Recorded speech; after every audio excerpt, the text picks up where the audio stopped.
enjoyed talking about material culture with you. Just a quick story. I happen to be in Chicago because city of the big shoulders, because I'm doing a conference here on cosmic ecologies, which is about animals in Jewish art.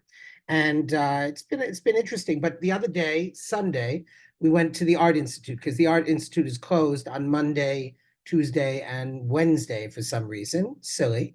But we got up at 4 in the morning.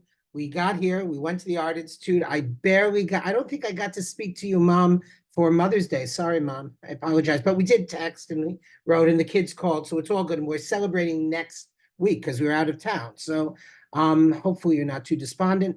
Anyway, we got here, we walked in the Art Institute. We're up in the Impressionists, which I hate, but Augie likes them. And all of a sudden I hear somebody say, "Oh, look who's here." And I turn around and it's Toby Kahn. I kid you not, with a huge group of people. I said, "Oh, Toby, is this, the famous Toby Kahn of CSP fame, right?" I said, "Is this your family?" He said, I ruined the joke. I said, "Is this a CSP group?" He said, "No, this is my family." They were there for Kenai Nahara, some uncle's 104th, 108th, 120th birthday. And they were all in the museum. And he introduced me to each and every one of them.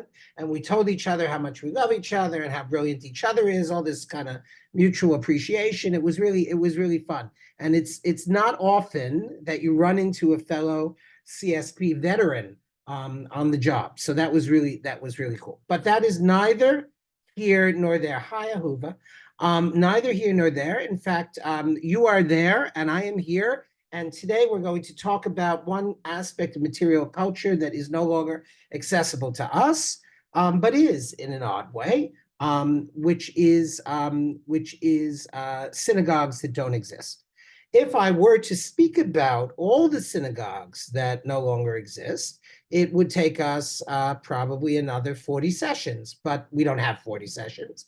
So I'm going to bookend the discussion by talking about a very early synagogue and distinguishing it from the temple, which was one of our first discussions way back.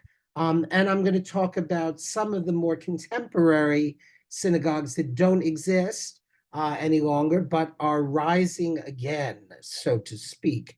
You will see what I mean by that.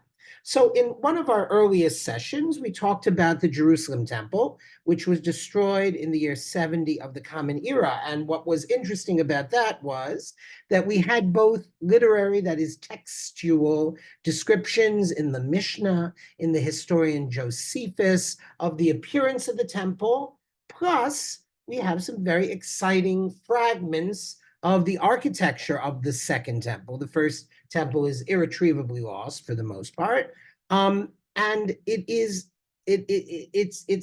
fascinating to think about that.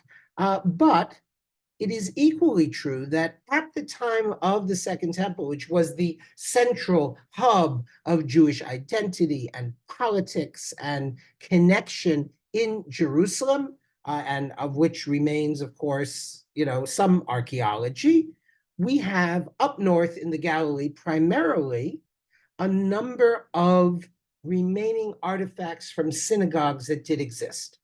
The problem with buildings that don't exist, of course, is that while you might be able to have a floor plan and some columns that you could sort of raise up again and doorways, and I've shown you these things in the past, the accoutrement, that is the interior furniture of these places, simply does not exist anymore.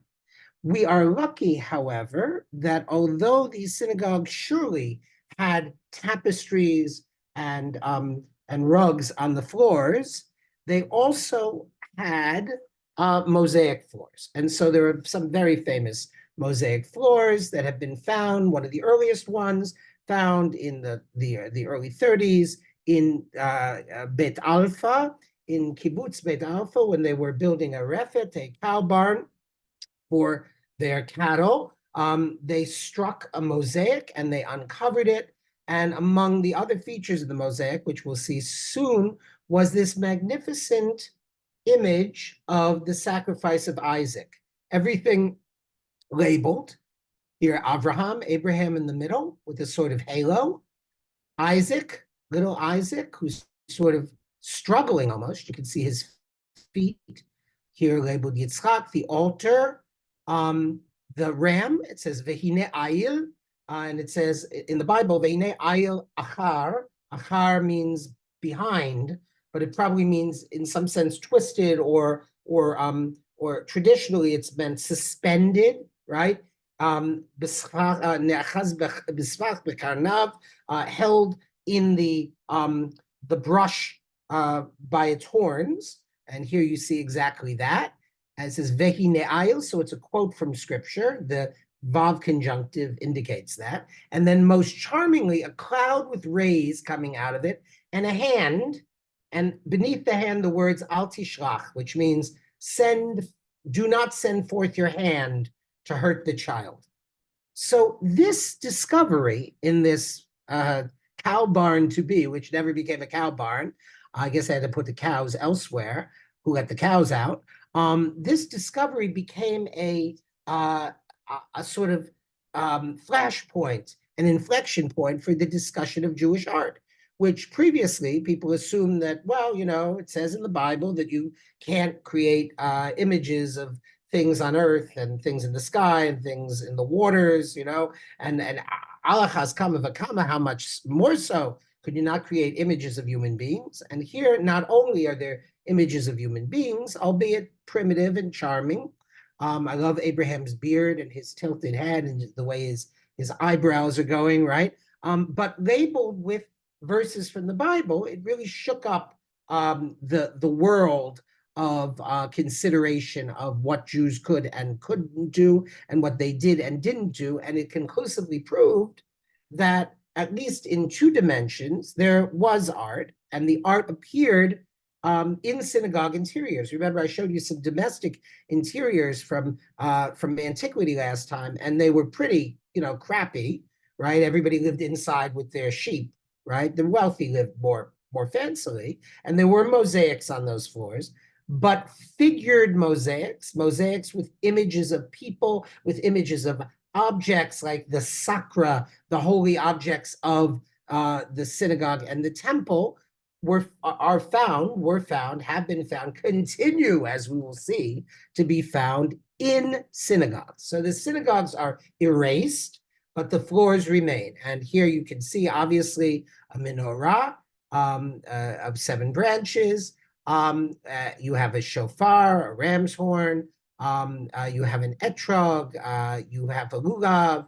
You have various sakra, that is, implements of religious importance, and a Torah ark, or perhaps the facade of the temple, right, with inscriptions here in Greek.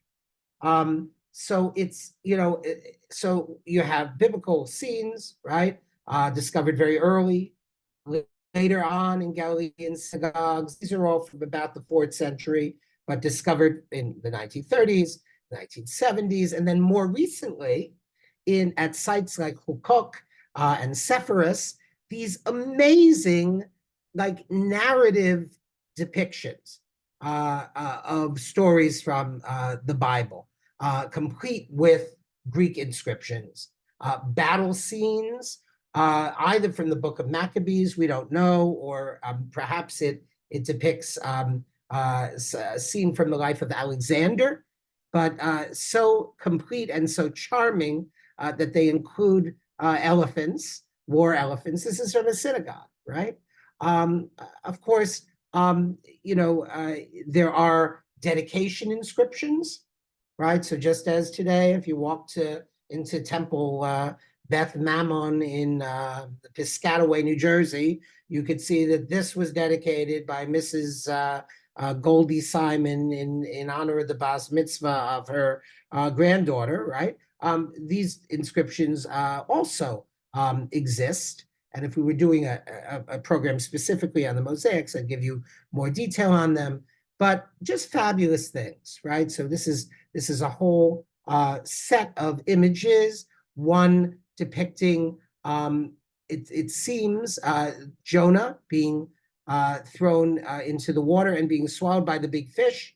And there is a midrash that says that the that the big fish that swallowed Jonah, Jonah said, "Who are you? You're a pretty big fish to swallow a person." And the fish said, "I am only the servant of the servant of the Leviathan, of the great, sea creature, primordial sea creature." And here you see Jonah being swallowed by a fish, who's being swallowed by a fish, who's being swallowed by a fish, the servant of the Leviathan.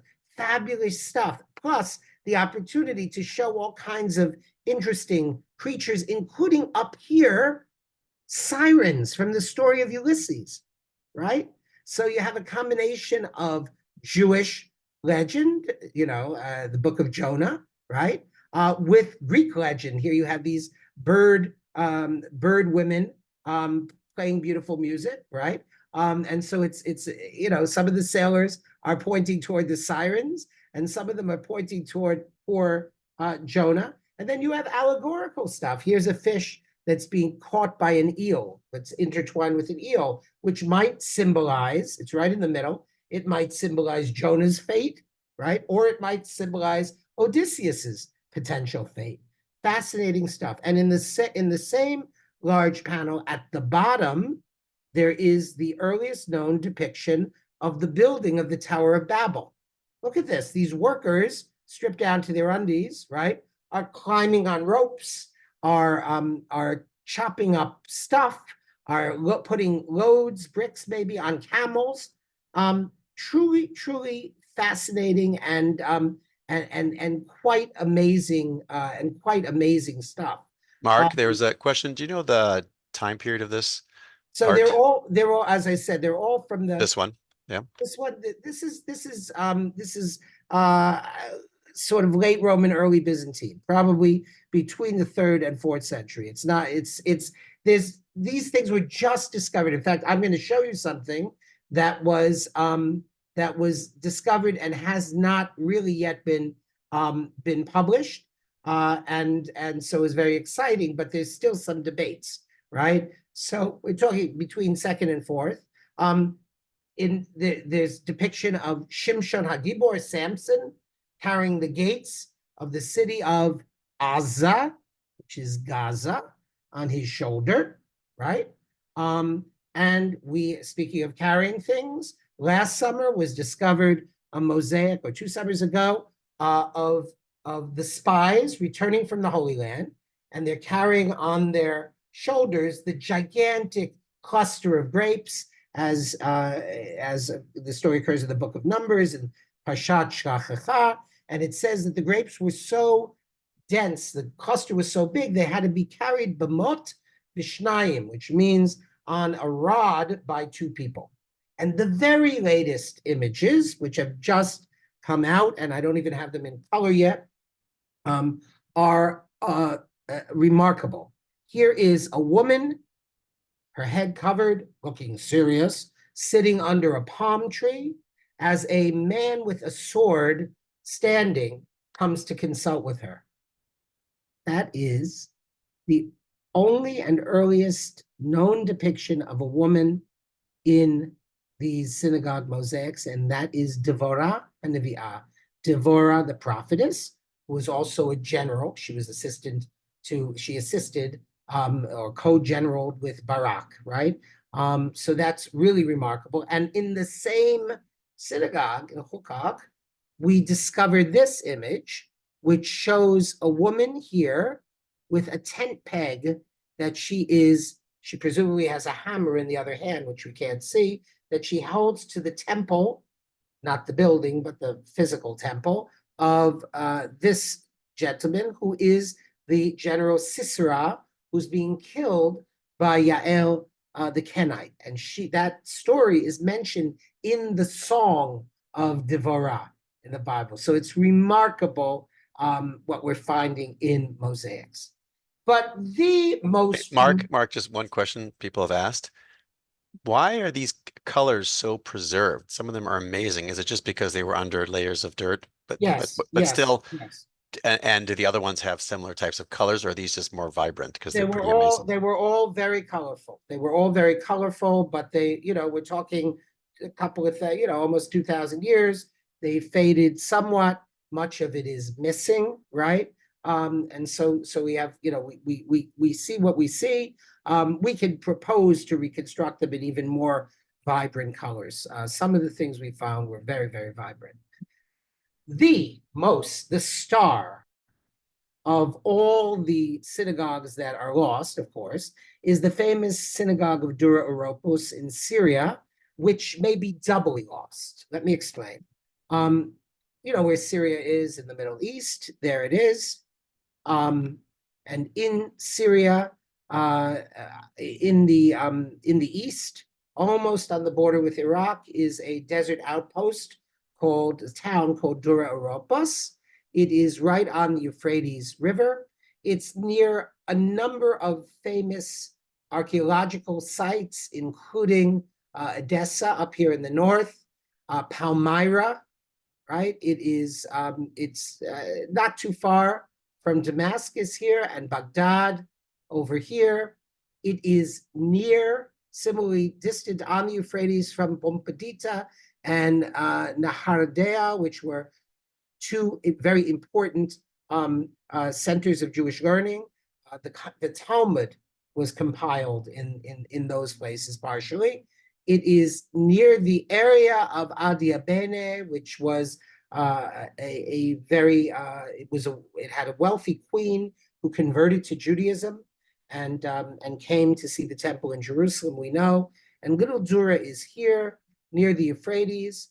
And in the city of Dura, which is currently in the Deir Ezor governorate in Syria, the city was surrounded by a wall, and very near the wall was a synagogue discovered in 1932.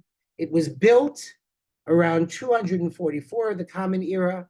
It was abandoned because of a variety of war situations between 256 and 257 of the Common Era. So it was in functional existence for a couple of decades, and it is now considered destroyed. What's interesting about the town of Duriropis is that it includes three important buildings that were excavated by archaeologists from Yale University in the 30s.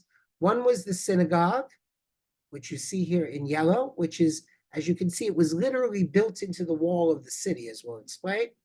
One was a Mithraeum, that is a sacrificial and cultic site for the religion of Mithraism, which was a dualist religion involving a savior born of a virgin and involved sacrifices of bulls.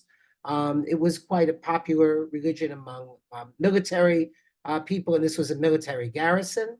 And here in blue, a house with a decorated bathtub. Now, you may ask what is important about a house with a decorated bathtub. Some of you probably have jacuzzis. There's no big deal about that, right? Well, this bathtub is decorated to look like a tomb. So it's kind of a Gothic, idea, right? You can imagine somebody who's a Goth who has a house with a bathroom that looks like a tomb. But more than that, there's a mural on the wall that shows three women coming toward the bathtub, so to speak, in procession. Well, this was a Christian house, and that room was a baptistry. It's the earliest known decorated baptism site because the three Marys come to the tomb of Jesus and find it empty, right? On the day after the Sabbath, on the Sunday, right? And that is an early Christian baptism site. So very, how could you say it, diverse city, right? Mithraists, Christians, and the largest structure, a synagogue. It's quite a large structure. You can see parts of where it was attached to the wall. And in the time that it was excavated, it hardly could be seen at all because sand had drifted onto the synagogue and partially covered it. So it looked sort of, like a kind of destroyed ramp leading up to a destroyed wall, a partially destroyed, as you can see here, wall.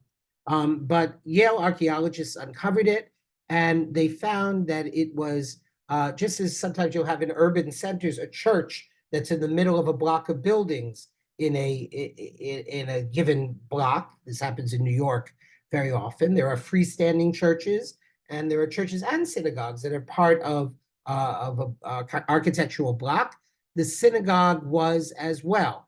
There were a number of buildings associated with the synagogue, call it a JCC, a Jewish Community Center, spaces where people could gather and learn and do activities together, and then a forecourt, and then the assembly hall, and then in the east wall of the assembly hall, an adiculum, which means a niche, which we'll discuss as we go along. Tentative reconstruction shows it to have been, a handsome building. And you might note that the assembly hall, part of it looks somewhat like the temple in Jerusalem, right? A square building that gets wider as you go further back. And on the walls, amazing paintings. In this very bad photograph, you can see there's how they removed the paintings from the walls and subsequently put them in the National Museum in Damascus, Syria, where, from what we understand, due to the shunning of anything Jewish or Israeli by Syrians from 48 through 67 and on, it remained, the paintings remained in the museum, but they are not possible to access. They're not on maps of the museum. Nobody's seen them. It's not known if they're destroyed. They're not advertised. The good thing is that Yale archaeologists photographed them and made reproductions of them, which are now at Yale University. And there were some sort of photographs made. You can see that the originals probably have not been taken very good care of. They may totally be gone. They may have suffered damage in bombings of Damascus. But when you see what they look like, you have a sense really of what was lost. There are reproductions, as I say, at Yale University, Yeshiva University Museum, and there are sort of reproductions and partial reproductions in various places in the world. I even believe that there may be one in LA somewhere, but you can confirm that. I'm just giving you a general view of this is a reconstruction of what the West Wall looked like. This is the best reconstruction, which includes a view of the ceiling. And here's the ceiling in this reproduction, restored with its tiles. You can see along the wall that the white parts here are completely lost. And this is what remains of the painting. So if we were to show you a map, you'd see the west wall, the north wall, the south wall, and here at the bottom, the east wall. And it is a stunning, comprehensive, figural program of illustration of scenes from the Bible. So you have a number of what could be called cycles. One involving the life of Moses, here in yellow, and I'll be going over these all, right? One involving the fate of the Ark of the Covenant. You see it in green here, and it reads from left to right and from right to left. And then one of stories of Elijah, and then random stories. There are other stories of Elijah on the other walls. Here's what the paintings looked like in situ, in their original state. You see a worker here cleaning them off. I can only imagine the sort of primitive techniques of archaeologists, even if they were a Yale team in Syria in the 1930s. I think probably a lot was lost even before it came off the walls. And here it is in its sort of original, the first reconstructed state. There were tiles in the ceiling, many of which have been recovered. And even those are interesting, right? You have figural tiles, you have tiles with Greek inscriptions, you have tiles with Hebrew graffiti, you have tiles with zodiac signs. So for instance, here's Capricorn, and I'm comparing Capricorn with Capricorn. It says Gedi, which means a goat. Capricorn in a synagogue mosaic, in a zodiac mosaic in the synagogue. The zodiac was a very popular motif, which didn't represent fate as written in the stars. That wasn't a Jewish thing, but rather represented the power of God in the universe. God is described in Psalms as taking every star out and hanging it in the sky according to its order.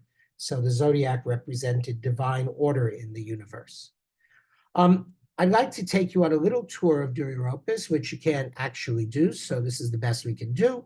The stories of Moses and Samuel. So we're talking about down here and around here on the walls. Just to remind you, the yellow story of Moses and Samuel anointed David. This is the area, right? So we're going to be concentrating on the bottom here. There was a bench down here, which is decorated with these fake architectural images with animals, with tigers and lions. And this is the panel. It is an astounding work of art, and it must be read from right to left, because Hebrew is read from right to left.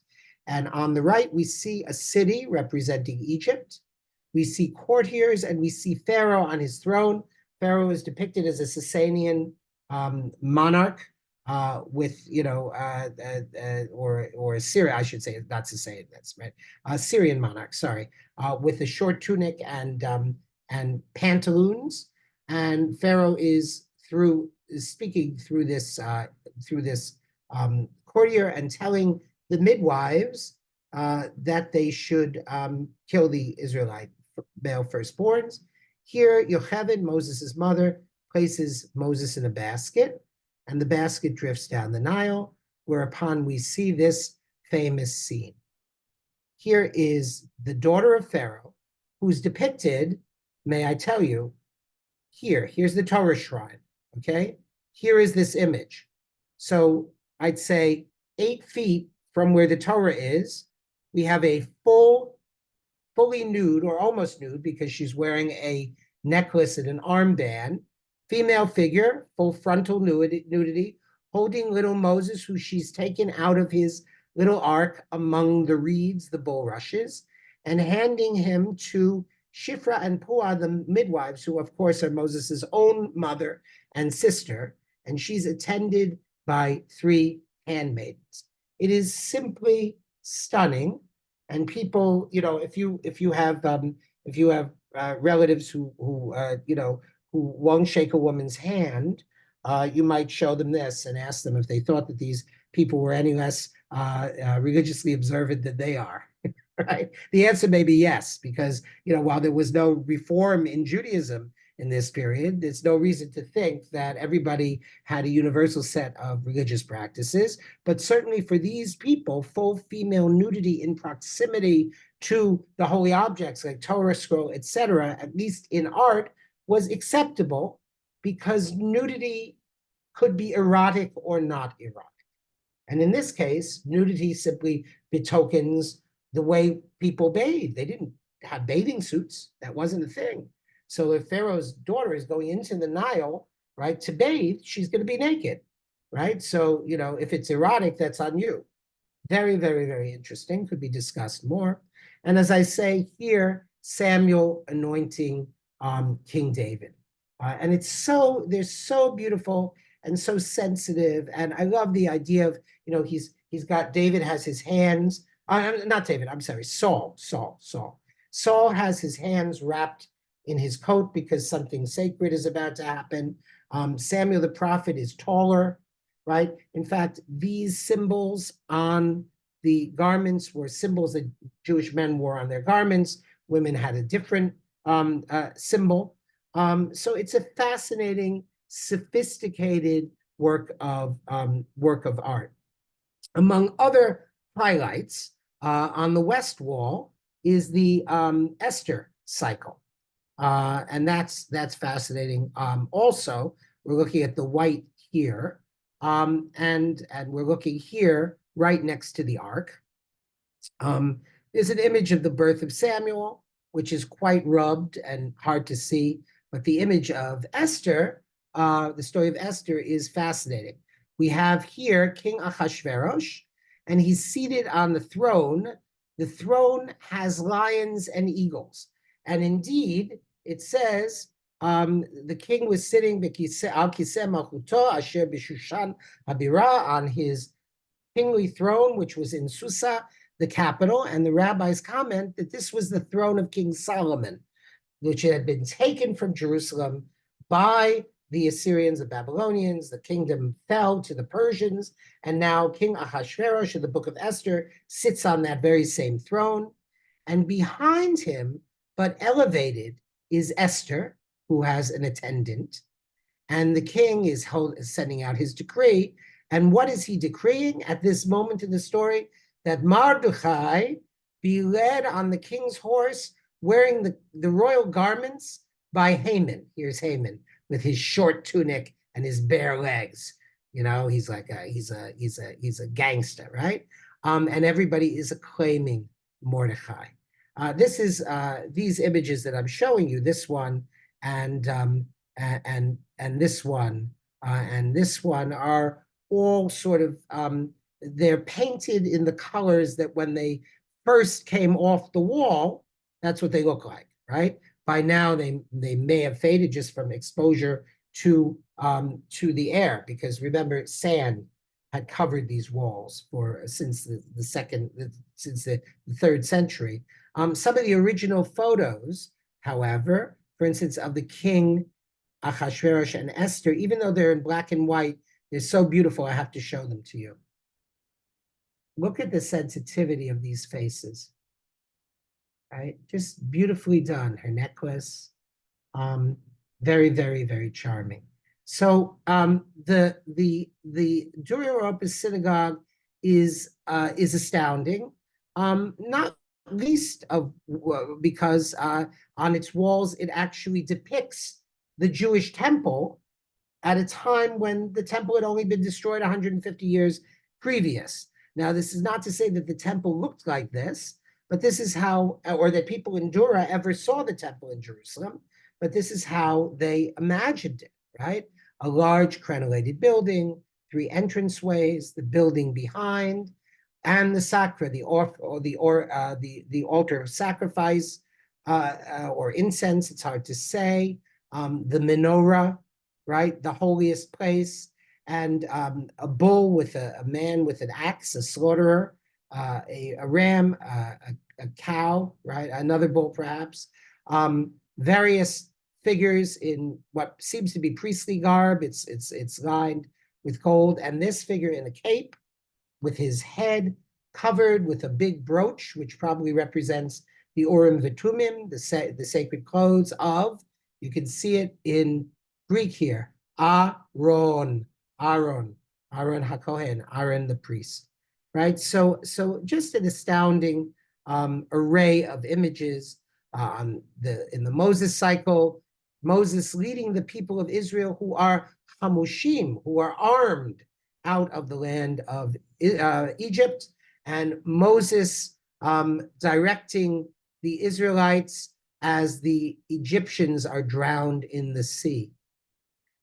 One of the most interesting junctures in Dura Europos is the Torah niche, which I mentioned to you. This is what it looked like when it was emerging from the sand that had been built around it. And this is it. It might have had a curtain on it. We can't really say. But what's most interesting about it is the top. And in the original photograph, which I'll show you now, you can see that there's a structure in the middle that is a building. There is a menorah on the left and a shofar and an etrog. And here, as in the mosaic I showed you, which was slightly later, 4th century, we have an image of the Akedah, the binding of Isaac, Abraham seen from behind, Sarah in the tent, Isaac on the altar and the ram, and the divine hand coming out of heaven. And the various elements, of course, the menorah correspond to what we see in mosaics. The building in the background corresponds either to the Torah shrine or to images which we've seen of the temple. Abraham in two versions, the original version and a sort of reconstructed version. Abraham resembles Abraham as seen from behind in early Christian manuscripts, but also to an extent to the image in Beit Alpha mosaic, medieval Jewish manuscripts, and Renaissance Jewish manuscripts. It's just so interesting that Abraham in this Renaissance Italian Jewish manuscript is shown also from behind with the knife. It is a true tour de force. In the center of the west wall, we have four figures. The first figure over here, second, third, fourth. First is not identified, it doesn't survive. The second is a figure with his boots off, standing in front of a green tree with red flames of fire. That's Moses at the burning bush. This image of a figure reading a scroll that he's just taken out of a covered box, probably a first depiction of a portable Torah ark. This is either Moses reading the law or Ezra reading the law. And this figure is either Moses, he's prepared for an encounter with the divine, he has his hands covered, or Joshua and the sun standing still. There are active debates still going on whether each of these figures is meant to represent Moses or if they're meant to represent Moses, Moses, Ezra, and Joshua, right? But it is a fascinating and wonderful building. And I leave you, I will leave this building today on Yom HaAtzmaut with depiction of some of the most famous scenes, which is Ezekiel being carried out in the spirit by the hand of God and set in the valley of the dry bones, asking, can these bones live? And then the divine spirit in the form of little psyches, little fairies, right, representing the soul, and here a larger one being animated, right? This is a Hellenistic view of what the world looks like when the dry bones can be revived. So Dura Europos is a fascinating, fascinating place. That's the earliest non-extant synagogue we have. But we also have a whole panoply of wooden synagogues in Eastern Europe. These were the stuff of legend, painted by famous painters like Moritz Gottlieb and others, with such precise detail that you could find the places that were being depicted in the old photographs, right? They were places of vibrant color. They were folksy and yet very sophisticated. They've been written about now for almost a century, beginning with Piotka's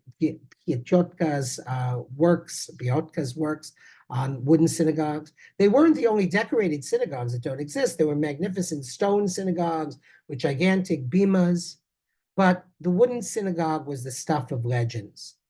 If you look through old prints, you will see them as marvels because of their strange sort of witch-hatty shape. They became a staple in Issachar Ribak and other Jewish expressionist paintings, woodcuts, genre scenes. They're part of the landscape, right? They were also the object of ethnographic expeditions. So in the teens and 20s and early 30s of the last century, the 20th century, there were all kinds of academic and archaeological expeditions to sort of catalog and characterize all these synagogues, which it was feared would be lost because some of them had already been lost in World War I. So scale drawings were made. beautiful architectural elevations, right? Some in color, some in cross-section, highly sophisticated, even models made of everything from scrap wood to matchsticks. And then, of course, numerous photographs, right? Black and white photographs that survive of these buildings, sometimes with people in their original context. They had the shape of tents rising up to the heavens. And while their exteriors were truly extraordinary, it was really their interior decoration that was absolutely splendid. Because as sophisticated as their exteriors were, the painting on the inside was breathtaking. Very little of it survives. What survives is fragmentary. But on the basis of black and white photographs, and on the basis of the description of survivors who saw these synagogues before they were destroyed, we can reconstruct, as in what was formerly called Beit HaTfutzot, now called the Museum of Us, right, in Tel Aviv, the synagogue of Chodorov, which was built in 1642 and restored and painted in 1714. Monkeys, dragons, unicorns, hares, zodiac signs, animals in conflict with each other, hawk devouring chicks, fox stealing goats, a dragon eating rabbits, eagles as predators, right? All these images definitely worth exploration and discussion. I think one of my first CSP talks I gave was about the meaning of these synagogue ceilings. If you're still interested in it, we can do it again at some point. And in the middle of the ceiling, magnificent double-headed eagle of the Austro-Hungarian Empire. This is right after the Polish partitions. Maria Theresa is the empress. And this eagle is strangling two hares in its talons who are yet alive and yet running. And there's a text that appears around the image, which is a decoy text to what's really going on, strong political commentary. But there's much to fascinate in these synagogues, including exotic animals that nobody in Poland ever saw, like the elephant, which I showed you elephants in synagogue mosaics. Here's another synagogue mosaic, this one from Ma'on at Nirim. You can see there are lions, represent the Torah, as we'll talk about in a second. Palm trees, again, is symbol of the Torah. Paired birds, symbolizing the cherubs on the Ark of the Covenant. And then right on the access to the Torah Ark, elephants. And the elephants were associated with the Torah, right? Here is one of those elephants in a synagogue called Dvorzhets, which we'll talk about in a second, by the text that describes the return of the Torah to the Ark. And that synagogue has been often sort of thought about because it's a very extensive collection of images, which can be reconstructed, as we'll discuss in a second. These synagogues were, by and large, destroyed between World War I and World War II, and sometimes in the various manifestations of anti-Jewish violence that occurred before, during the Holocaust. But it wasn't just magnificent wall paintings, which I say if we had time, we could interpret each and every one. I'm sure somebody will say, what are the unicorns doing there? What are these symbols? We can talk about that at some point. But there were sculptural programs too. And this is particularly interesting to me.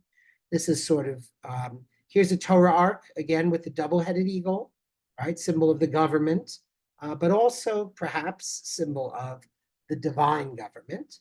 And these things were carved so magnificently. Remember, we saw the Leviathan, the primordial sea creature, in a mosaic from the year 200 or 300. Here on the ark, there's also the image of the Leviathan. So what was around comes around again. And particularly, one can see remnants of this type of carving throughout the diaspora of East European Jews. Because if you went to Harlan, Kentucky in 1931, you would see in B'nai Shalom Synagogue by an unidentified artist above the Torah Ark the image of two lions flanking the Ten Commandments. These are not the lions of Judah. They are the lions of the Torah, which is something different. And if you're interested in hearing more about that, tell Ari you want a program on this animal symbolism.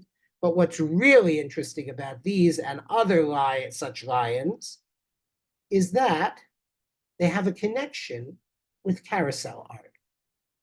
I don't know if you're aware, but many of the artists who created these vibrant, very lively carousel animals in Brooklyn and Coney Island and other places, they were Jewish immigrants from from East Europe, based on more than 20 years of research in Europe, Israel, United States by artist Murray Zimmerlis.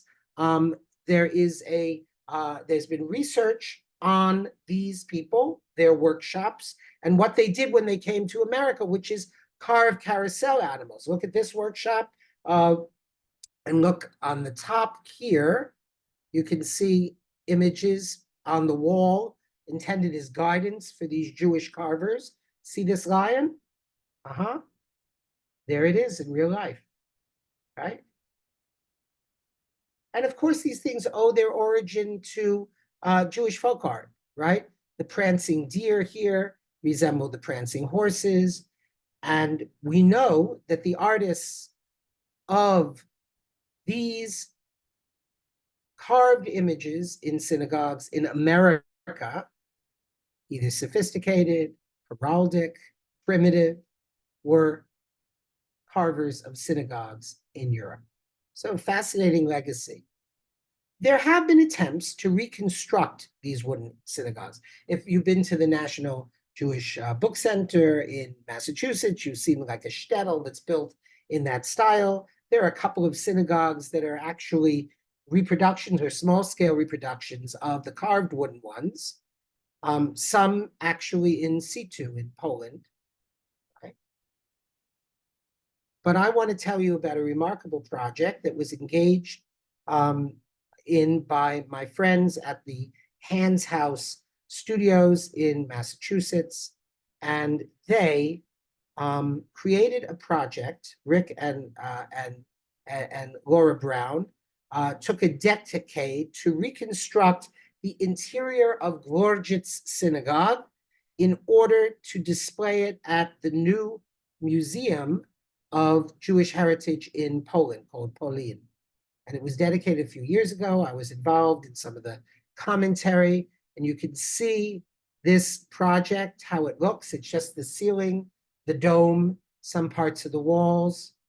But it was put together by a group of Jews and non-Jews, younger people, older people, primarily college students. Rick and Laura went all over the country, and they engaged students, Jews and non-Jews, in the project of copying the old photographs in order to recreate the designs, including the Hebrew, with consultation, right, from people who know something about Hebrew, of this original synagogue.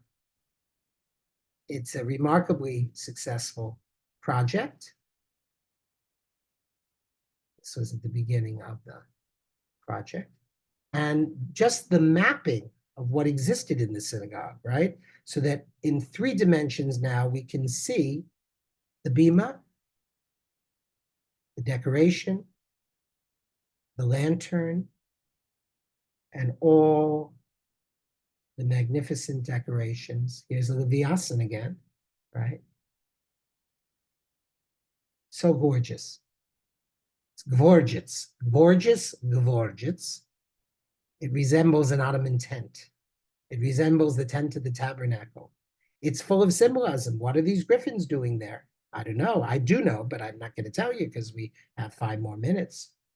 The double-headed eagle, the elephants, simply magnificent, beautiful to give you some idea of, as we say, the way we were. So that's what I have for you today. If you're interested in any of the topics we've discussed, you are welcome to contact me at my email address. There are already, 19 discussions in the chat, and I'm going to let Ari mediate the chat. So Ari, without any further ado, I request that you take some questions or mediate the chat. Thank you. Would you unshare the screen so we could see you? Sure. Although people And might want to see the images again, but maybe. okay. Well, you have to give them reason to come back and see a program about the images. Yes. So, so some notes for you. Number one, the synagogue from Hukok, our 1 month Yes. scholar next year is Professor Jody Magnus, Whoa! Oh my who's the goodness! archaeologist from Hukok. Wow. Right? Okay. So that is amazing. She's great, and you really, really, really see some amazing stuff there. Go So ahead. that was number one. Number two, and we've done a program on Hukok already, but this is a month-long scholar. Number two, those of you who came to, CSP goes on great adventures. So we went to Lithuania and Poland 2019, and we spent time in the Polish Museum in that reconstructed part of the synagogue. It was truly spectacular to be there. How fortunate. Also, I went early to Lithuania, and in Pakruoy, I ran into this old wooden synagogue in which they were redoing the art inside. So I have pictures of very similar things, not as completely No, ornate as the ones you showed me, but many of the same images are up there. So nothing is as gorgeous as gorgeous. That's what I yes, am. but I will say that we did take and we made in our CSP store, we made some T-shirts out of your favorite image there of the the horse fighting the unicorn, or whoever's fighting the unicorn with the unicorn horn. So I'll email it to people. They can get the T-shirt, and I made a T-shirt of the Ouroboros from the roof of the synagogue inside the synagogue in Pakruoy, the wooden synagogue, Yes. where it's protecting the village. Right. So It's a Leviathan, but it's also an Ouroboros. Correct. Yes. yeah, same thing. Very nice. So anyway, David wants to know, is there a museum in the United States that we can see artifacts from old synagogues? Well, there are, almost every Jewish museum in the United States has something, right? A carved lions, maybe a panel from a synagogue. Your best bet is to go, like, for instance, if you went to New Haven, Connecticut and went to the Orchard Street Shul, right? It's a shul that, was an Orthodox shul that was taken over by Chabad, and is nothing like what it originally was. But if you walk in there, you'll see there's a zodiac, there's images of the land of Israel, there's the tribes painted on the walls. A lot of the traditions of the East European synagogue painting came back to America subsequently. And while we don't have as many, I mean, the medium of a wooden synagogue, it's so much warmer, right, than plastered walls that are, then painted. But you can see things, you can see actual synagogues either in use or in up till recently use that are painted. There's something called the Painted Shul. It's a Syrian shul in Brooklyn. And there are a variety of artifacts in various Jewish museums. I will add the Chelsea Street Synagogue is a place to go see, and then Lower East Side. There's some Yes, synagogues there yes, there are. that have art all on the walls. There's a note from Dale about photos of the ceiling above the bima in the Dorf Nelson Chapel. Huh, okay. So I don't know anything about that. Do you know anything about that? No, there's the more you speak about these things, the more people say, "Oh, I saw something." I can't be everywhere all the time, but It's at Temple Beth Am in Los Angeles, so that's pretty close nice. to us. We can go check Okay, that out.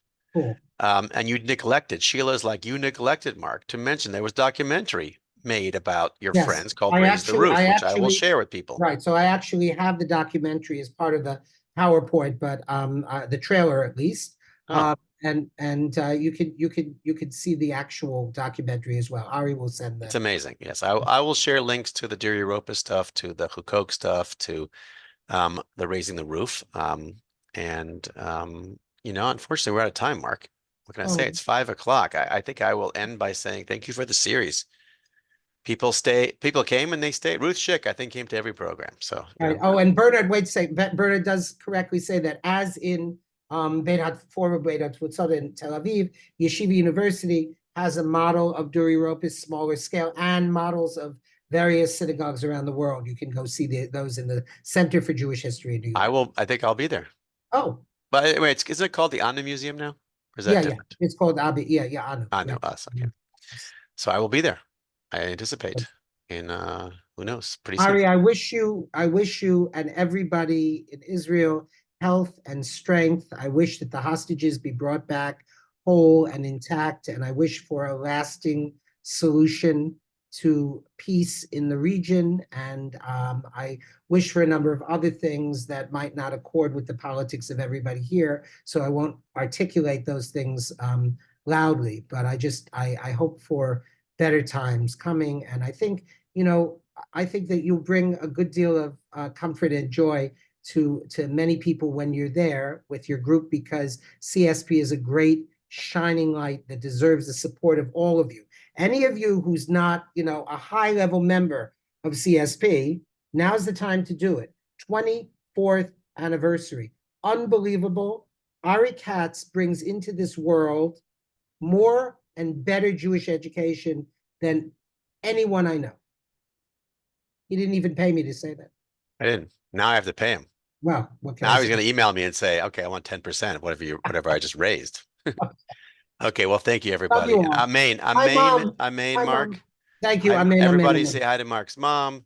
Okay. We love you And all. now she's sad because she won't see you every week Right. No, well, online. We'll do another series with Mark, so Mark's do mom another can see him series. like once a week. It's nice. Go see your mom. Go see her in I person. will. I will soon. She's coming up. Bring her some flowers She's and make her coming up something next nice to eat. weekend. I did the best I could. Okay. Okay. We love you. Take care. Bye, everybody. Take care. See you soon.